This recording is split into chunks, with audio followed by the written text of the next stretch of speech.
Well, tonight, I wanted to talk about apatheism, the gospel for meh, or how to share with those who don't care.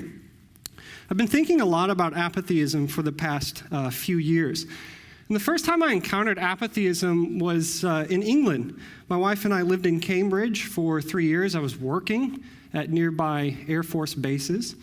And Cambridge just happened to be nearby, and we were looking at the map, and we had the option of living in a farm or in Cambridge. And so, after a lot of deliberation, we picked Cambridge.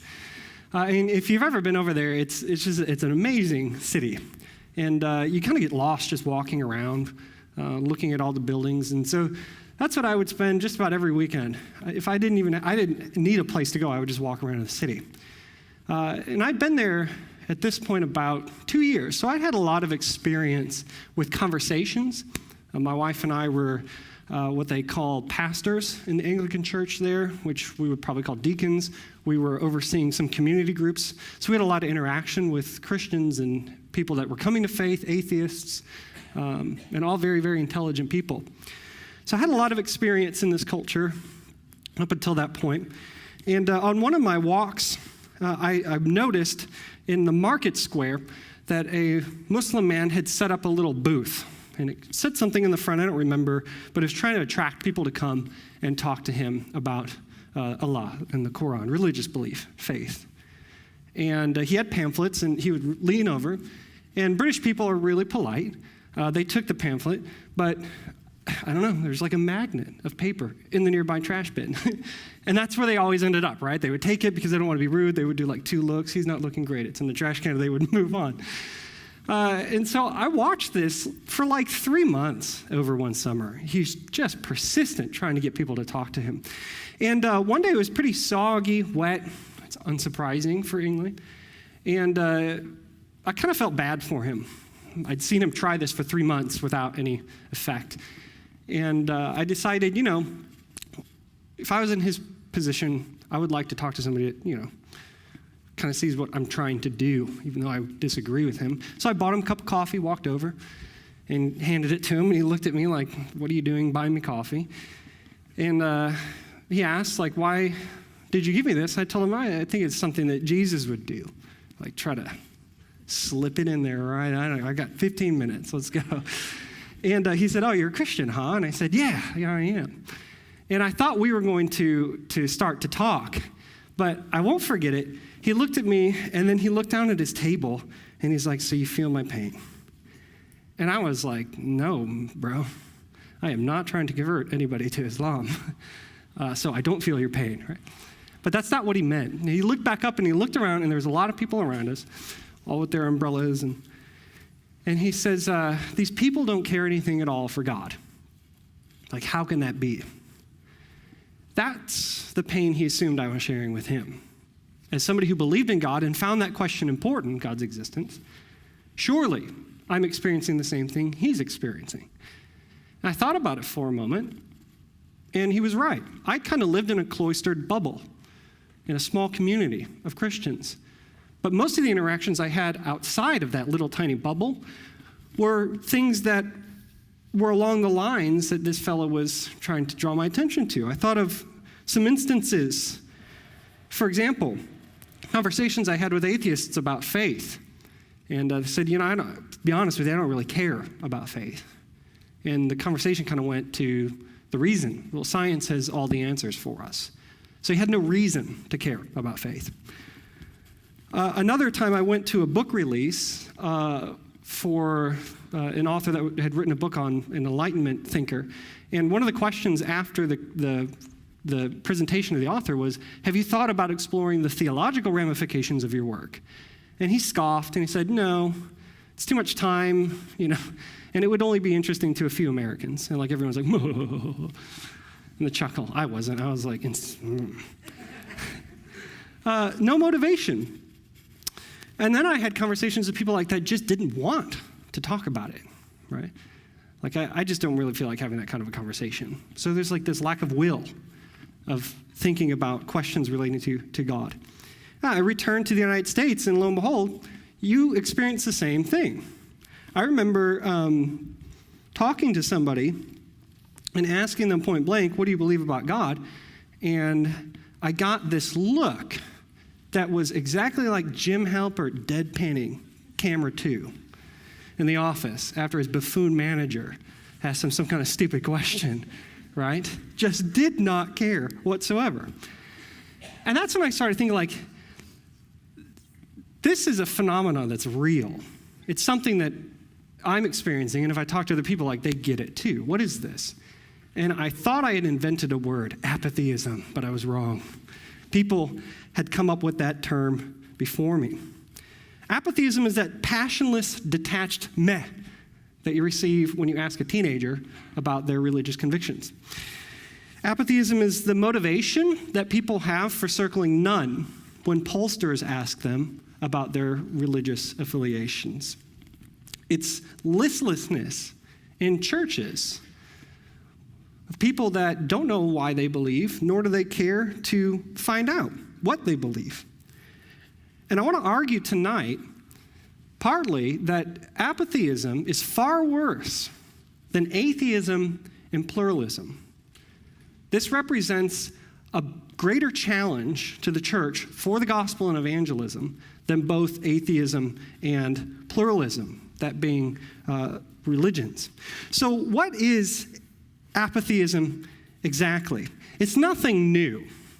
It really isn't. It's been around for a very long time, but it kind of started in a small seed form during the Enlightenment, which was a period of time in Europe where philosophers and thinkers who were leading their culture were rejecting Christianity. They're rejecting Christian theism, which is belief in God.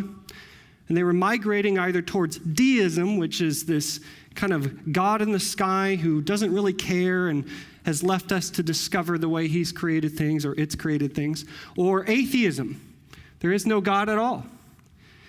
And it's in this kind of milieu that you start to see the seedlings of apatheism grow. I think you see it prominently in Denis Diderot, who was a famous 18th century atheistic philosopher. And he has this quote. He says, "It's very important not to mistake hemlock for parsley, but to believe or not believe in God is not important at all." So for him, to mistake something that will be tasty on tacos and will kill you is of far greater value than you considering whether or not God exists. This kind of attitude is exported from Europe into the United States. But the United States, compared to Europe, is different. You lump in Western culture into one term, but you really got to double click on what you mean by that. Because the United States is secularizing, it's just secularizing in a different way. It's secularizing in a slower way than we see in Europe. So it takes a while for this kind of an attitude to become prevalent. But I think you start to see it about 4 decades ago in North America. And the first time we can see the word apatheism comes up is from a Canadian sociologist who's writing about the future of faith-based employment within a government. And what he's talking about specifically is military chaplaincy. And he's asking the question, is military chaplaincy going to be important in the future if our culture continues to secularize? And he coins this phrase, apatheism, to describe what he sees is happening in his culture, to explain why this kind of faith-based chaplaincy won't be important. And he describes apatheism as something that accompanies the shift from sacred to secular orientations in the contemporary world. He predicted that as secularization increased, apatheism would increase as well because interest in theism would decrease. In 2001, there was a professor who was writing about his students and different views of his students named Robert Nash, who also noticed this kind of indifference towards questions relating to God. He also called it apatheism. And he defined apatheism as a disposition toward religion that sees it nothing more as an individual idiosyncrasy. So this is something that's just private to you. And my religion is private to me, so why should we care about it as a culture? If it's like your preference over Coke and Pepsi, why argue about that? That's a, fruitless endeavor.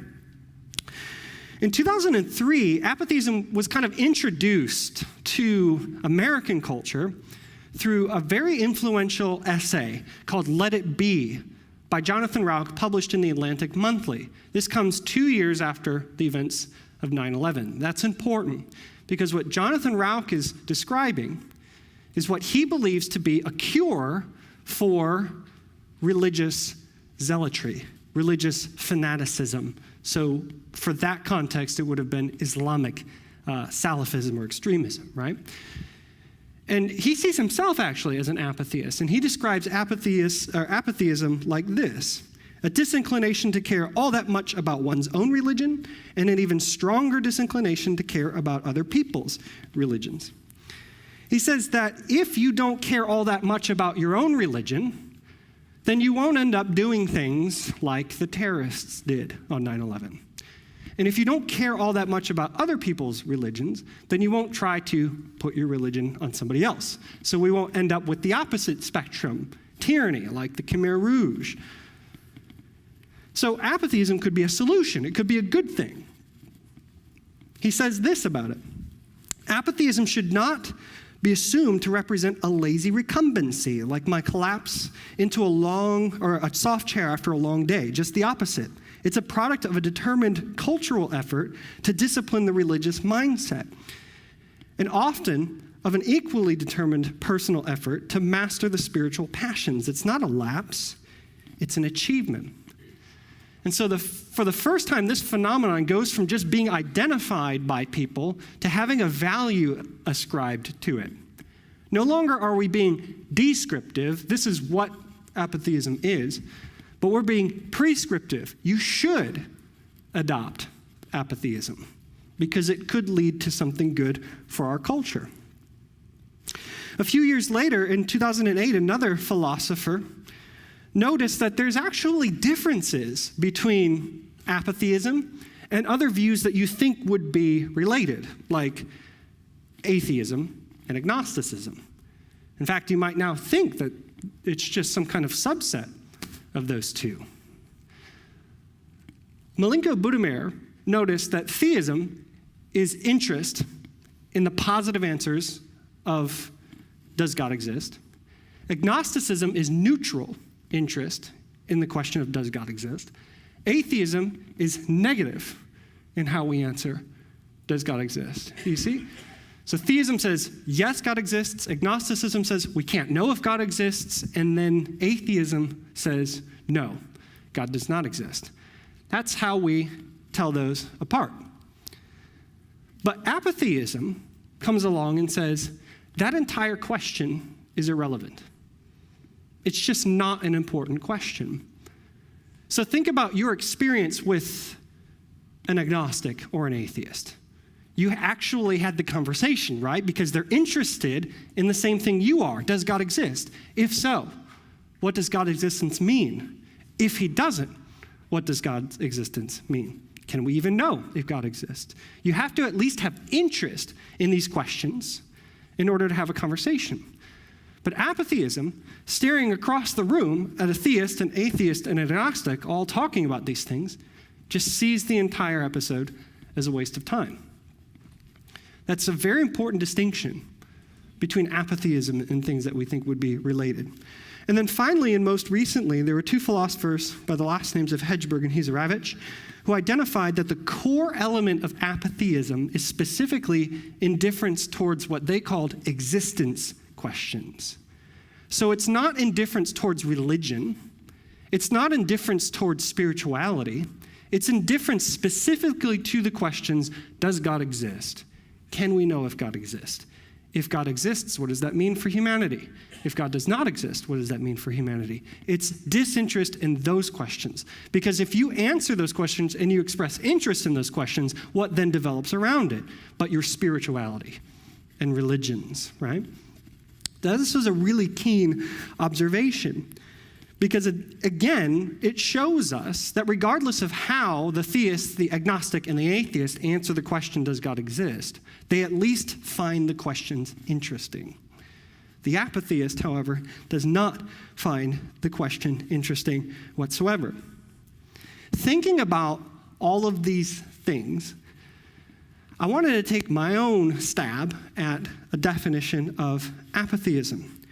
And I came up with this. Apatheism is indifference towards existence questions manifested as theological acedia. And I recently went to a philosophical conference to talk about that. But that's boring and nerd speech. So what I mean by that is this. Apatheism is when a person believes questions about God are unimportant, and they feel that way as well. Apatheism is when people believe questions about God are unimportant, and they feel that way as well. And I really want to emphasize that second part, because up until this point, thinking about apatheism has always been up here. What do people think? What do people believe about existence questions? And what I want to argue is part of the problem with apatheism is it's not just what you think, but it's what you feel or how you feel about those questions as well. Why?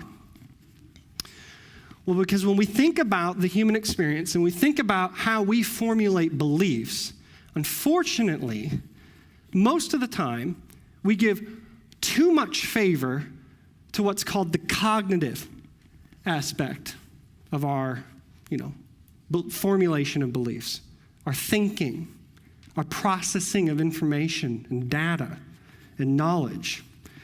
So we think of, forming beliefs maybe along these lines. You experience something outside of yourself. Taste it, touch it, see it, smell it. You process that cognitively, that data, and then you form a belief about it. But that's not how we formulate beliefs all the time. It is sometimes. Now, I don't particularly feel one way or another about 1 + 1 = 2. That's super cognitive, right? But there are other things where my feelings play a role in how I formulate beliefs. And so I think we need to add that.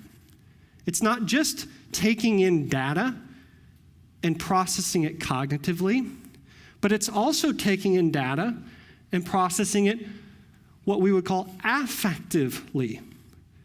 This affective element, emotional response to data or information.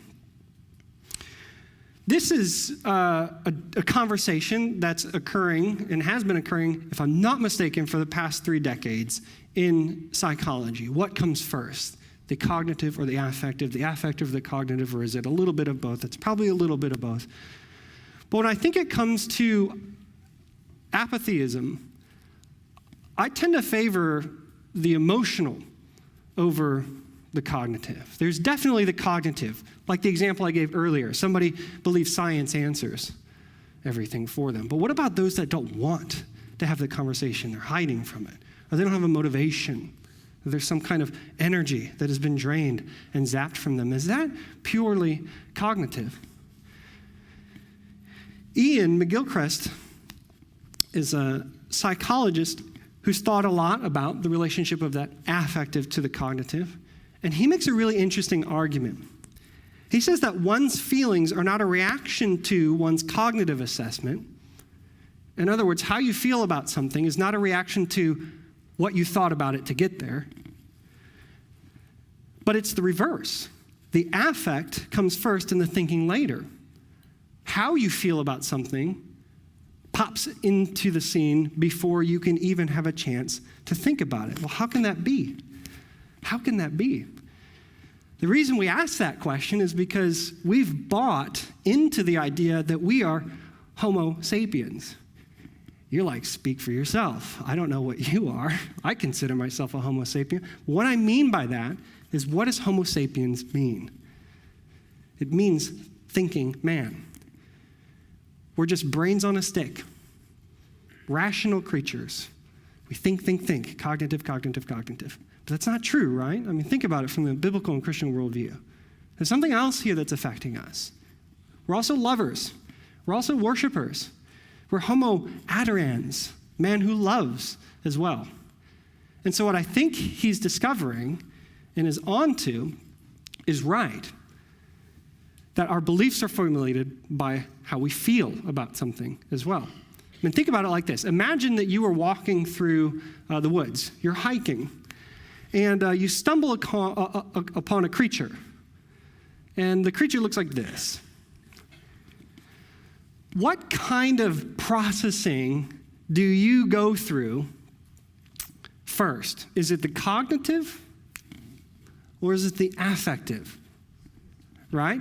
You're walking, doing your hike, and you're like, whoa, I wonder what kind of animal this is. To which phylum does this belong? Right? Wait a minute.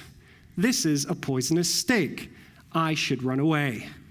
Right? That doesn't happen. You see it, and the first thing that you experience is the affective. Danger, run away, warn other people. And as you're running, I don't know, that snake was kind of cool looking.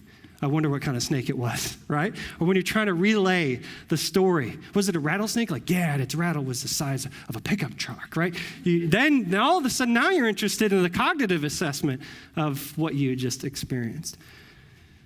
How did you formulate the belief to run away? Affective. You verified the fact that you should run away later by your cognitive. Yeah, that snake would have killed you if you would have stepped on it and made him upset. So apatheism is not just an intellectual issue. Like, why talk about all this? Apatheism is not just an intellectual issue. It's a holistic issue that encompasses both how we think, or what we think, and how we feel, beliefs and feelings, mind and heart. And I think that's important because it helps us understand why apatheism occurs. It is, in part, a matter of cognitive or thinking or intellectual exhaustion and emotional exhaustion. You see, in our pluralistic culture, there are a lot of different options on the table. Pepsi, Coke, Burger King, McDonald's, if you want to, right? You can pick what kind of church you want to go to, which state you live in, what kind of car you want to go to, and because we're in a pluralistic society, what worldview you want to adopt and hold to. What faith, religion you want to belong to. Worldviews are commitments that you've made in your head and orientations of your heart that determine how you view the world. It's kind of like putting on a set of glasses. If my glasses were completely colored blue right now, transparent but blue, and I put them on, that would affect everything that I see. Everything would become a shade of blue. And worldviews work the same way. If you have a liberal worldview, you see politics and social programs in one way that a conservative worldview would not see. Vice versa. If you have a conservative worldview, you're going to see societal institutions like marriage and business practices and laws differently than somebody who holds a liberal worldview. It's just the way that we see the world. And today, there are many different choices. It's kind of like walking into an eyeglass store. Our pluralistic culture offers us many worldview options. And not only that, each one of those lenses is vying for your attention. It wants you to join its tribe. It would be as if you walked into that eyeglass store and there was one representative for every kind of frame on the wall. And they're like, you don't want that. You want this one, right? You're like, oh, I guess I do. They're like, no way. Your wife is going to think you look stupid. You should get these glasses. Like, well, I don't want that, right? There's all this noise. People trying to get you to come to their worldview or to join them in their worldview. And every time we don a new pair of glasses, every time we move into a new worldview, we have to replot all of our beliefs. We have to rethink what we believe about God and what we believe about truth. Think about that in terms of an axis, X and Y. So you have belief going up and down in theism or atheism. So that's the question of God's existence. Does God exist? Yes. Does God not exist? No. And then agnosticism somewhere in the middle, right? But you also have to consider what you think about truth. Is truth exclusive? As in, there's only one truth and we have to discover it. Or is truth pluralistic?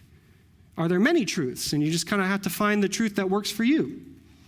And depending on your worldview, you're going to move along these two axes. So let's say you were raised a Baptist. Where are you going to end up?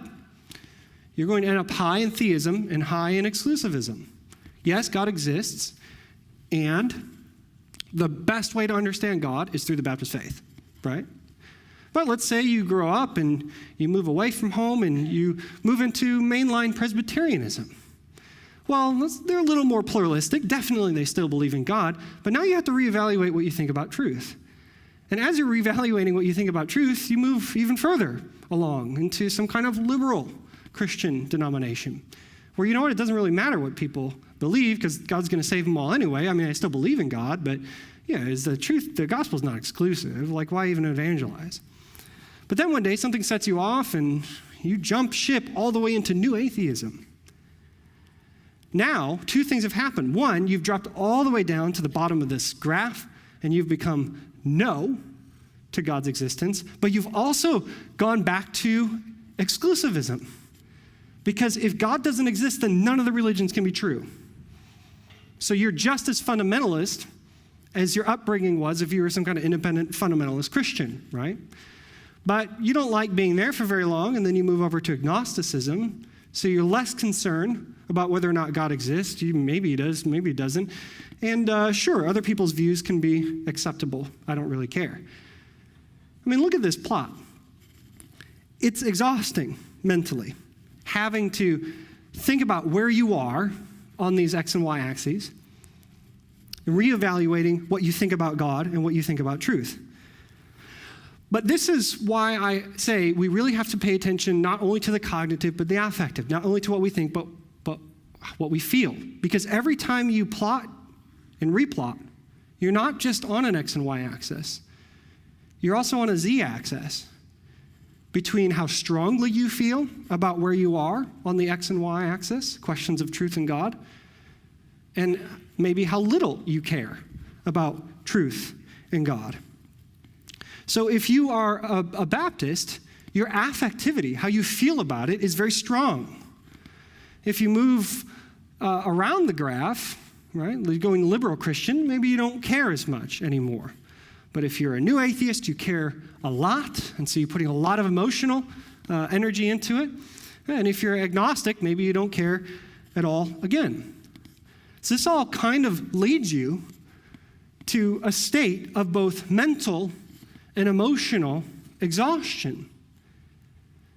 And at what point of plotting, being convinced otherwise, replotting, feeling strongly about your new plot, replotting again, feeling nothing about your new plot, at what point, mentally and emotionally, do you just throw your hands up in the air and say, what does it matter?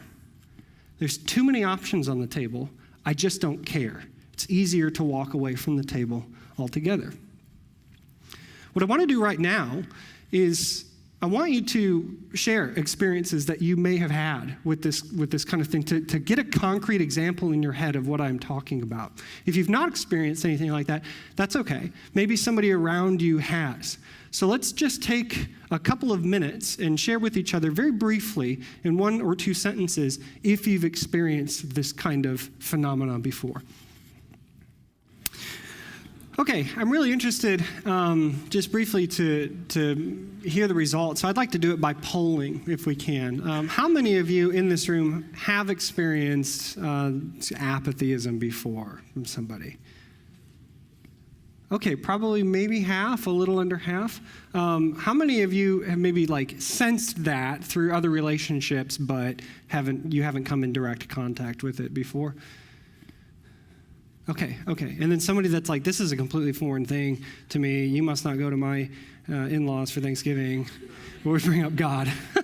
Okay, good. That's really interesting to me because the next question I want to ask is apatheism growing?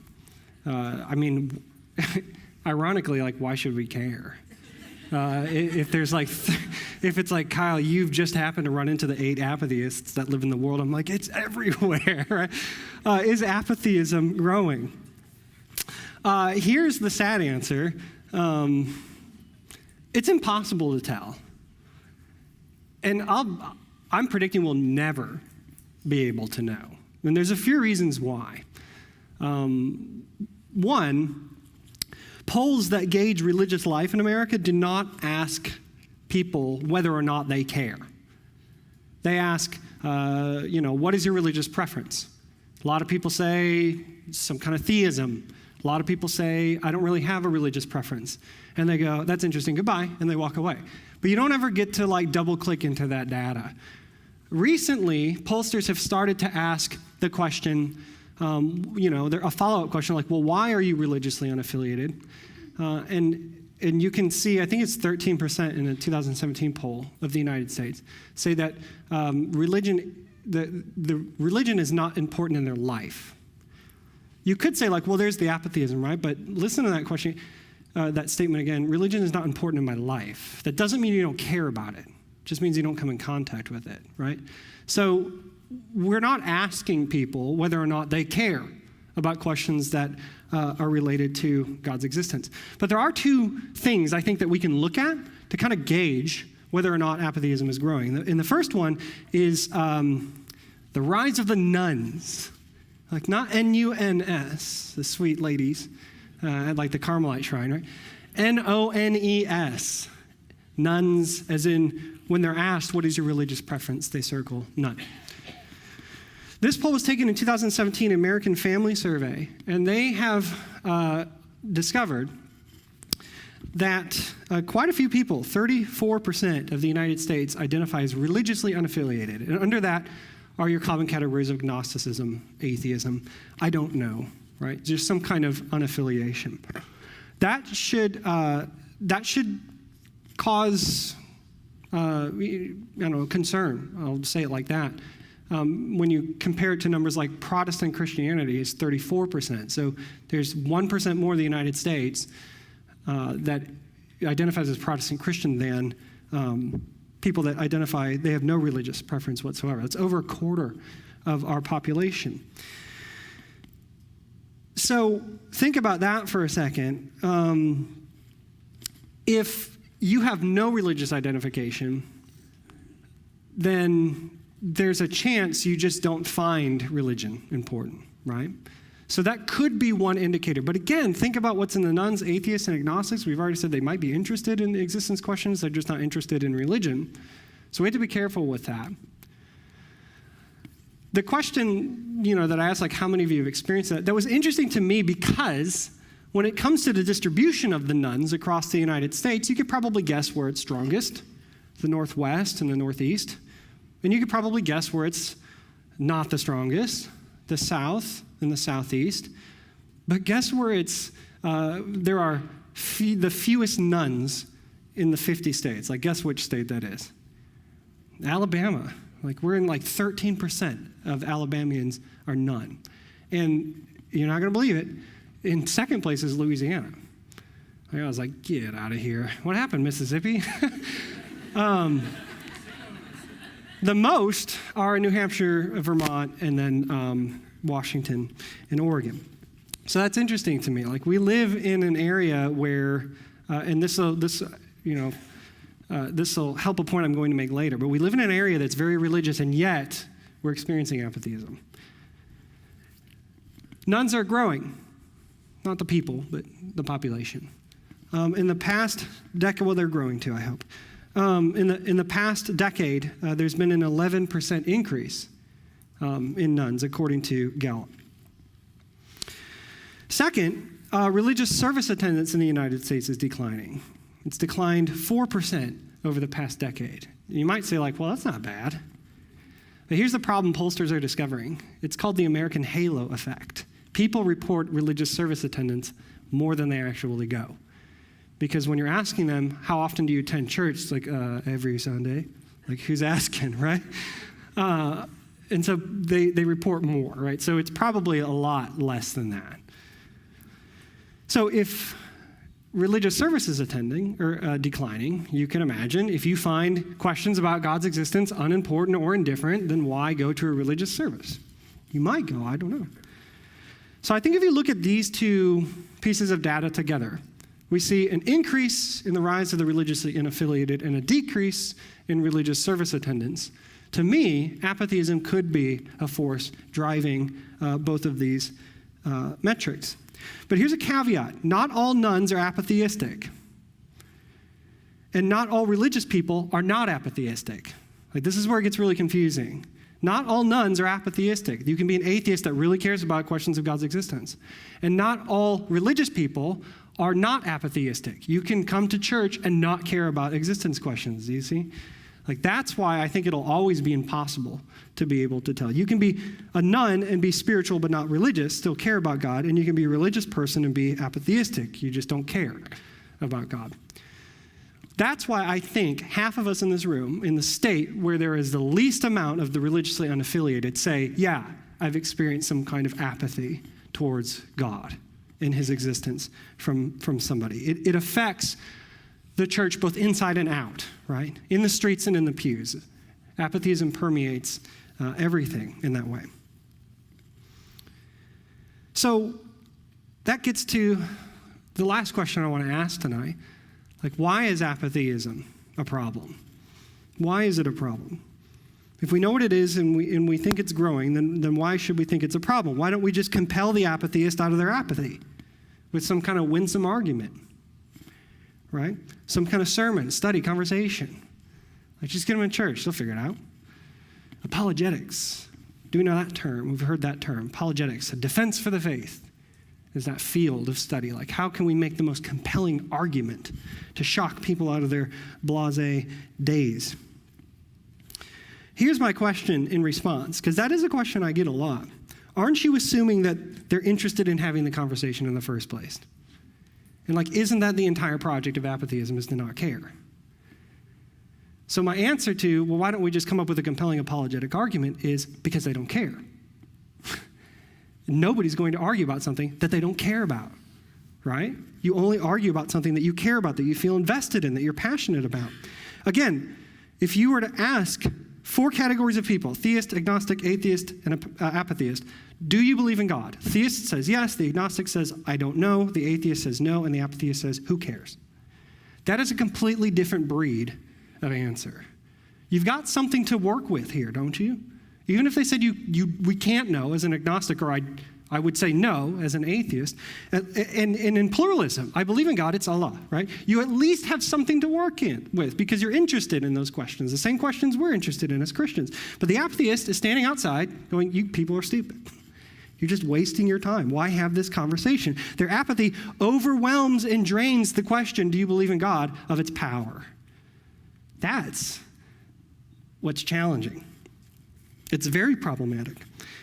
And I think it's problematic, not for the most obvious reason, but because so much of our apologetic approaches, the way that we as a church through the past 2,000 years have thought to present the gospel in a winsome way for people that want to reject it outright, we have built it, a system that essentially assumes interest. For example, apologetics is grounded in the Bible verse, 1 Peter 3:15, which says, in your hearts, honor Christ, the Lord is holy, always being prepared to make a defense. And the Greek word is apologia, which is where we get the word apologetics from. To anyone who asks you for a reason for the hope that is in you, yet do this with gentleness and respect, something that apologetics kind of forget sometimes, gentleness and respect. And apologia was a term that people think was borrowed from a legal system in antiquity, where somebody would say, like, hey, Kyle threw a cat across a yard. I'm like, that doesn't sound like me. I would never do that. And the judge would be like, well, come here and defend yourself. Make an apologia. So somebody accuses somebody of something, and then you get to defend yourself, an apologia. So somebody says, the gospel's not true. The apologia is, Your Honor, I have X and Y evidence, right?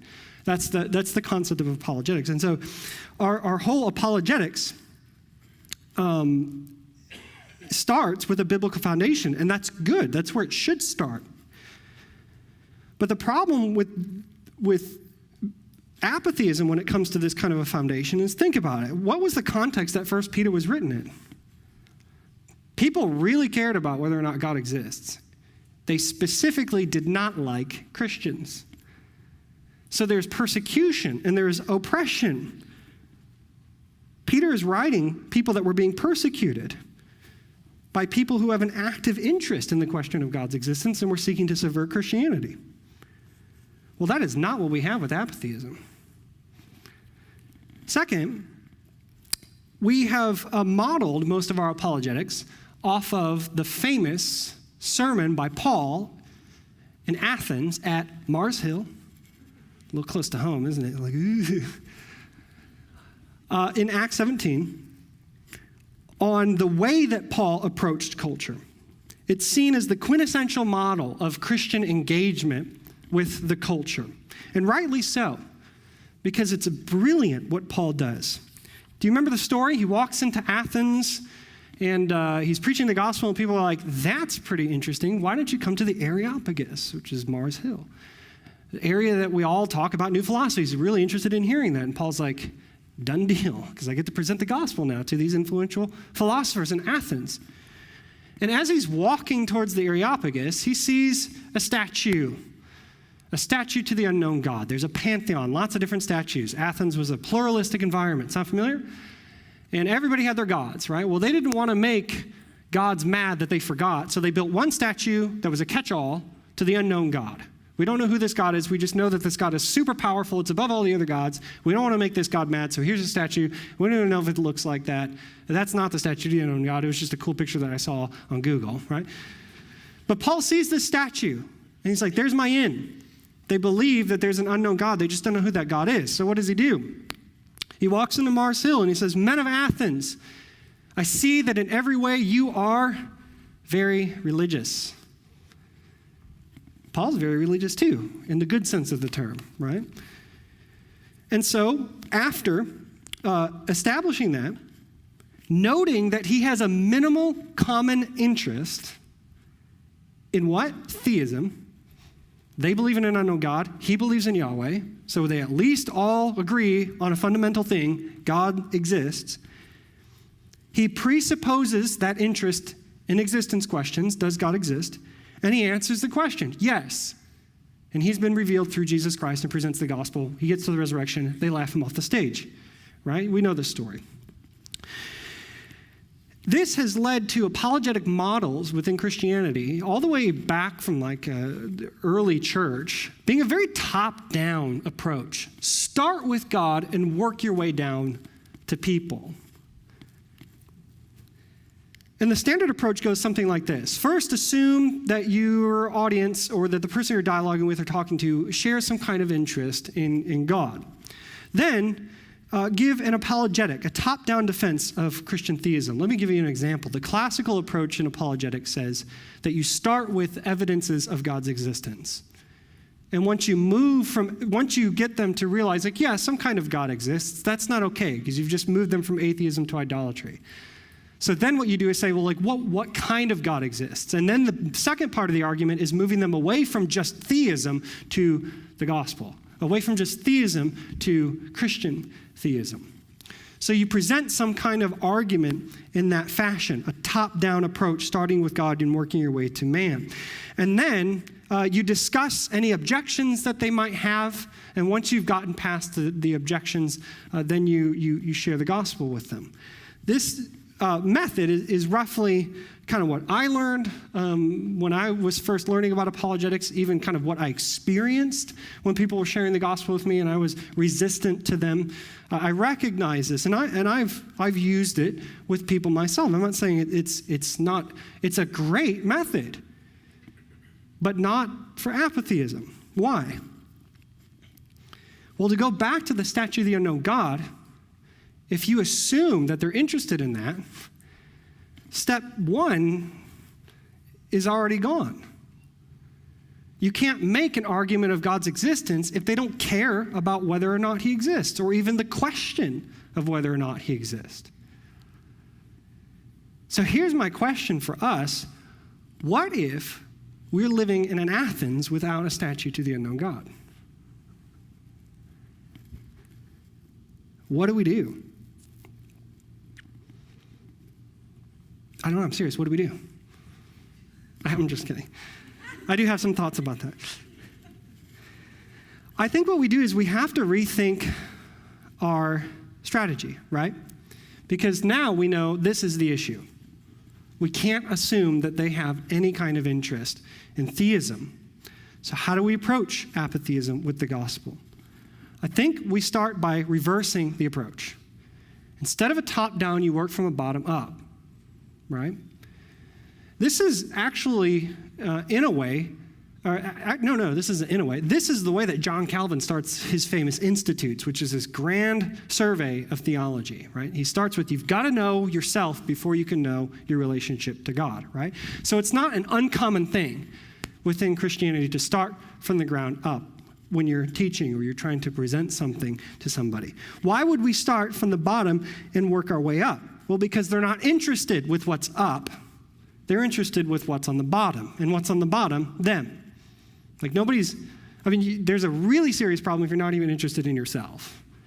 And that's, I'm serious about that, right? There's some kind of psychological issue that's going on if the apathy extends even to your own existence, right? That's a different thing. But if they care about themselves, right? Now we've got something that we can latch on to. So we start at the bottom with them. And the first thing we do is that we don't assume that they have any kind of interest in existence questions. And I propose what we do in the first phase is get to know what their beliefs are. This is called worldview analysis, analyzing what it is that they think and feel about the world.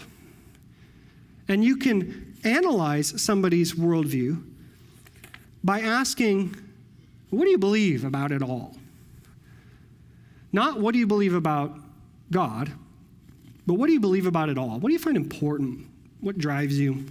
What motivates you? Sometimes the conversation will start at Alabama football. But you can work with that, right? Fine, Alabama football is important to your worldview. Well, you're at least starting to build a profile of what they find important. Because what are they really saying when they find Alabama football important, right? They love loyalty. They love winning. And I'm saying that as like an outsider. It's just an objective truth, right? Brad Hill paid me to say that. They like their tribe, right? They like being in a group where there's others, right? So these are like common human experiences. It's just being expressed around one football team, right? Ask questions, what do you believe and why do you believe it? Once you've kind of gotten a picture of what they believe and why they believe it, now we get into the rolling up your sleeves part. You find tension points in what they believe, problems in their worldview. This was first prescribed in apologetics by a guy named Francis Schaeffer. And Francis Schaeffer had this to say about worldviews. He said, every man has built a roof over his head to shield himself at the point of tension. Contradictions in their worldview, and what they think and what they actually think, and what they think they feel and what they actually feel. And how does that relate to what's going on around them, right? The Christian lovingly must remove the shelter and allow the truth of the external world and of what man is to beat upon him. That's why he says lovingly at the beginning of the sentence. When the roof is off, each man must stand naked and wounded before the truth of what is. These tension points might be contradictions, for example, or illogical beliefs. So let me run you through a pretty common scenario of finding tension points in people's worldviews.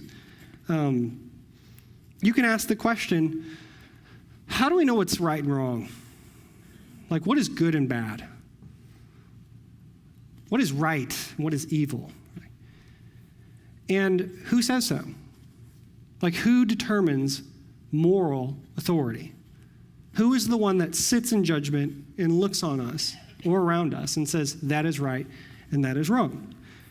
Well, for a lot of people, the answer is going to be myself. I determine what is right and what is wrong. That's when you bring in a scenario. Okay, let's push on that a little bit. Take the roof off for a second. What if I walked over to somebody and murdered them? They'd be like, well, that's wrong. Like, well, hold up. You didn't ask me what I think about murder. I think murder is right. It's good and virtuous. So there's something beyond the self that tells us what is right and wrong. Next step, the conversation goes, well, that's why we have laws, cities, states. Well, okay, grant that. But what if I wanted to create a law in one state that subjected an entire group of people? Would another state come and say, well, you can't do that? Well, why?